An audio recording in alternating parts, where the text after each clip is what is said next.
Halo sahabat Kismis. Sihir adalah sistem konseptual yang merupakan kemampuan manusia untuk mengendalikan alam.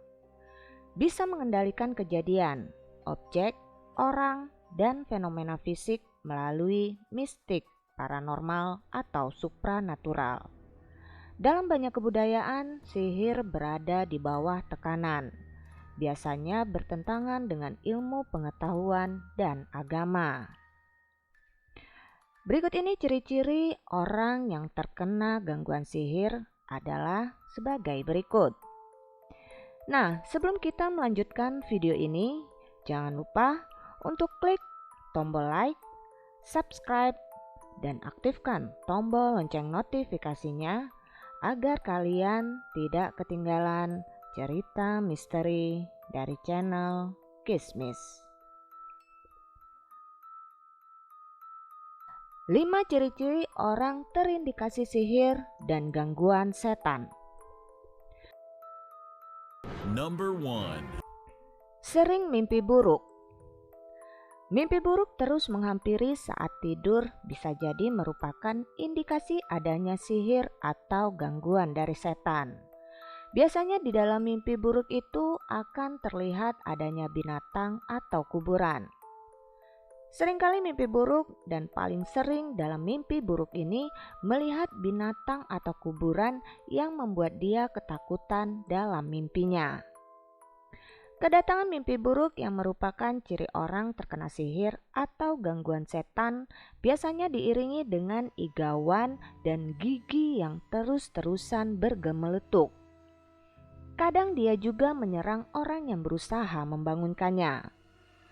Binatang yang sering muncul dalam mimpi buruk itu jenisnya antara lain adalah yang menyimbolkan setan seperti cicak, ular, atau anjing. Number 2. Sering memimpikan sesuatu yang diikuti hawa nafsu. Ciri kedua masih berkaitan dengan mimpi. Bedanya, mimpi yang sering datang sifatnya bukan menakut-nakuti, melainkan mendorong hawa nafsu. Mimpi melakukan hubungan badan atau bertemu dengan lawan jenis adalah contoh mimpi yang diikuti oleh hawa nafsu.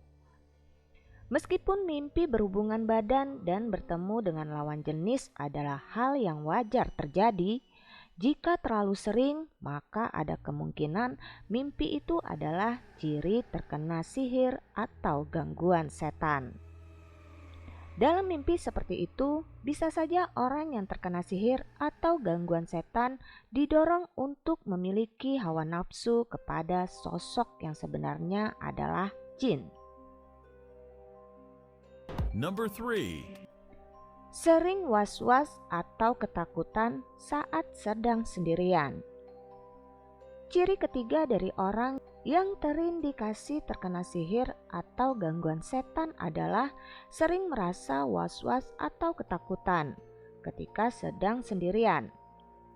Jika ada seseorang yang selalu merasa ketakutan atau was-was saat sendirian, sebaiknya orang itu harus diruqyah. Number 4. Sering kali merasa ada penyakit.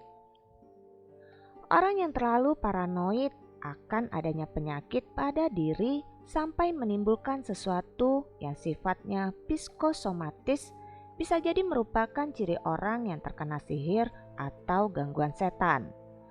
Biasanya penyakit yang dirasai keberadaannya pun bersifat cukup berat, contohnya kanker. Banyak kasus orang yang merasa dirinya terkena kanker, padahal sebenarnya di tubuhnya tidak ada penyakit tersebut. Number 5. Pernah mengikuti ritus yang menyimpang dari ajaran Islam. Seseorang yang pernah mengikuti ritus-ritus yang menyimpang dari ajaran Islam adalah ciri orang yang dikenai sihir ataupun gangguan setan. Ritus-ritus yang berkaitan dengan penyimpangan itu misalnya berbentuk transfer energi, mandi di tempat yang dipercaya kekeramatannya, dan sebagainya. Orang yang terkena sihir atau gangguan setan dapat disembuhkan melalui ruqyah. Setiap orang dapat mengalami taraf gangguan yang berbeda-beda sehingga penyembuhan bisa berlangsung dalam waktu singkat atau jangka panjang. Percaya atau tidak, semua tergantung kepada diri kita yang menyikapinya. Namun ingat, selagi kita tidak mengganggu dan hidup berdampingan dengan mereka, maka mereka tidak akan pernah mengusik kita. Dari kisah-kisah yang terjadi ini hanyalah satu dari sekian banyak peristiwa yang terjadi di sekitar kita. Banyak hal yang tidak kita pahami secara logika di dunia ini, namun bukan berarti mereka tidak ada. Jika kamu memiliki pengalaman dan kisah-kisah mistis lainnya, tuliskan pengalaman dan komentar kamu di kolom komentar.